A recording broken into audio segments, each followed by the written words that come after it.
Hello, good morning mga May! Welcome na naman sa panibagong araw ng buhay ko bilang isang full-time mom.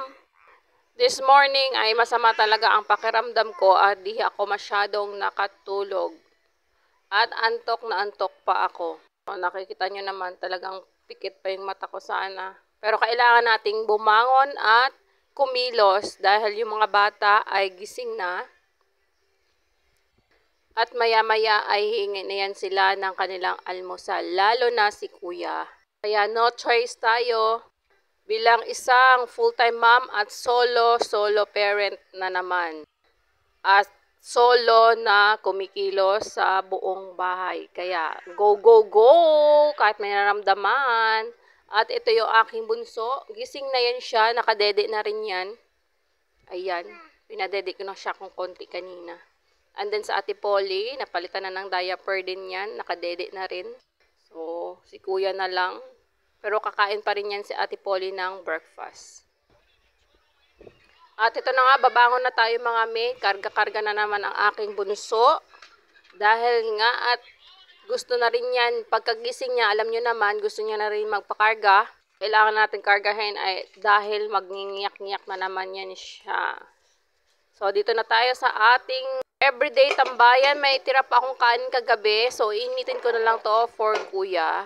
And Ate Polly, lagyan ko siya ng konti mamaya. Kasi bibihira lang din naman siya kumakain ng kanin. At minsan talagang hindi na yan nagkakanin.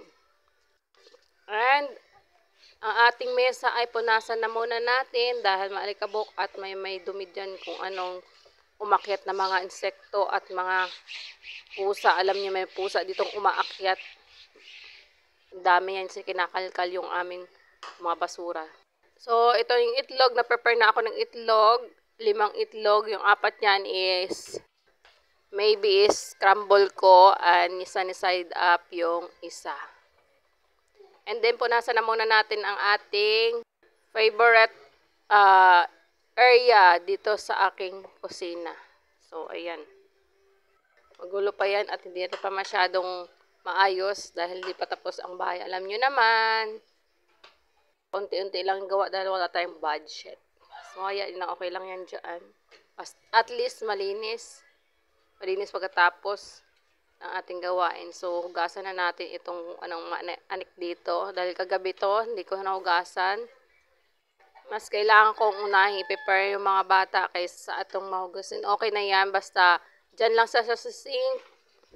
At buhusan ko na lang din na mainit na tubig after maghugas mamaya. So, ganyan ginagawa ko mga May. Pag nakababad yung mga hugasin dyan, ay lalo yung mga kutsara, kailangan nating banlian ng kumukulong mainit na tubig. Para naman kahit papano ay mamatay yung kung anong mga bacteria yung kumapit doon. So, mag-umpisa na tayo ng ating araw ngayon. Kahit wala masyadong tulog at masakit pa yung katawan, masakit ang ulo, masakit ang mata, lahat na lang masakit sa akin. Siguro din, binat na rin to dahil alam nyo naman, ilang araw pa lang yung kapanganak ko ay kailangan na talagang kumilos. At alam nyo naman din na wala tayong aasahan. Although, kahit pa paano pinupuntahan naman ako dito ng mama ko. Pag may time siya. So, pag gantong may busy siya, ay hindi naman siya nakakapunta dito sa bahay. So, hinanap ko na dito yung isda na kailangan i-defrost muna natin dahil frozen na frozen siya. At ipiprito natin yan mamaya. I-partner natin sa ating gulay. So, ice cream. Charan! Ang laman ay isda, 'di ba? Pinoy na Pinoy. 'Di ba? Hindi inaaksaya yung mga lagayan ng ganyan. Hindi na kailangang bumili ng mga Tupperware.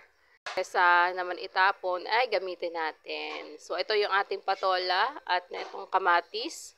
Itong patola na to ay binili pa namin isang araw din. Nilagay ko lang sa fridge para hindi siya masira agad.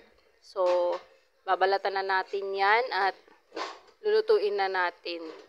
Before that, unahin muna nating lutuin ang at heto na, i-prepare na natin ang ating mga gulay. Unahin muna nating lutuin ang ating itlog.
Prito rin tayo ng isda, partner doon sa aking gulay na patola. Yan. Prito tayo na ano natin apoy dahil magpas na or pati muna natin. Saglit lang, balik ko na mamaya. Ayan.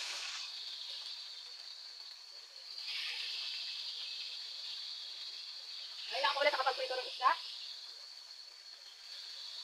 Ayan. So, mamaya na yan. Luto ko na, iprito ko na ito lahat para mamayang gabi na. Ayan, isang luto ko lang. Ayan ang aking pritong isda. Ayan. So, galunggong siya at may halong matambakan na isda. O, dito naman tayo sa kabila. Sa kaserola, magluto na ang aking gulay. Oh, wait lang.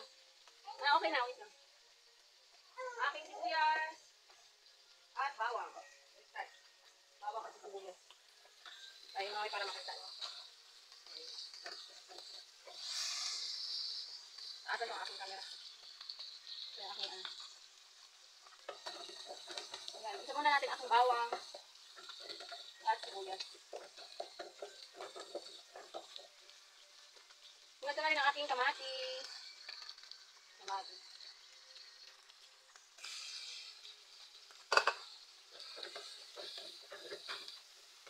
Ano isahang luto na yan mga me?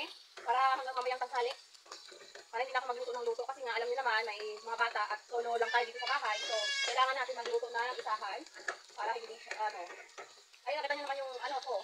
Maliit ko mamaya iiyak na yan. So, tayo makakilos ng maayos. Tayo makapagluto sa agad. Kailangan natin silang makikasuhin na mapapantay. Kuya din naman maasahan yung kapatid na alam niyo naman. Ayan. Asin. Saka kamintang mo.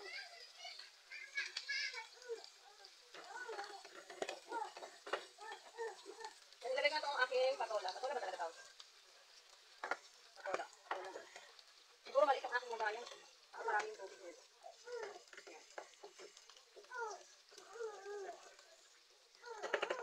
Tama na tayo. Ilagay natin mamaya yung aking sotanghon pala yung nilagay ko dito mga may. Ayan, sotanghon ko. Yan, kumulo ng ating gulay mga may. Ating patola. Nilagay ko yung tubig kanina. Ayan, saglit lang naman kasi maluto ito malambot lang kasi. Ayan. Saka, ilagay na natin siguro yung ating patola. Ayan, sotanghon natin. Binabalik ko na rin yan sa kulit kanina. Yung gasa dito. So, sabi ko lang dito. Ayan na. Konting pakulo na lang at okay na. Kain na tayo mga me. Ready to eat na tayo mga me. Yung ating isda na prito. Nilagay ko na dyan. Ano na yan. Malamig. At ang ating sotanghon na may patola. And then meron pa ako ditong papaya. So, let's eat. Mama, alam mo yung wrapper?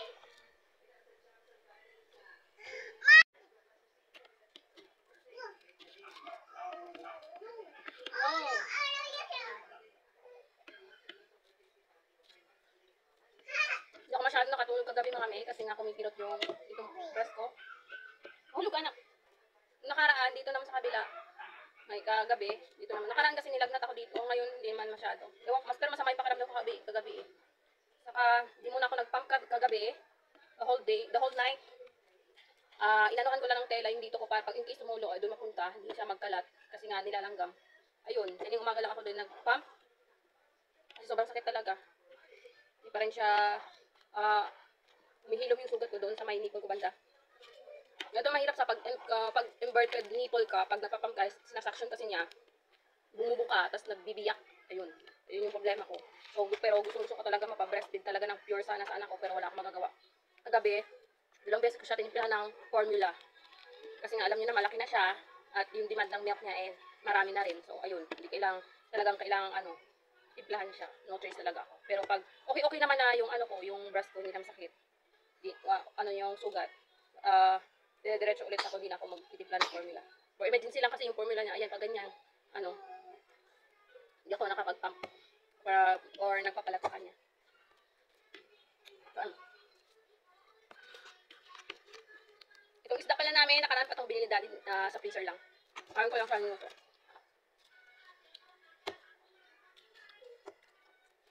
So, that's it for today mga me. Thank you for watching. Alam muna, kain muna ako. Bye! God bless!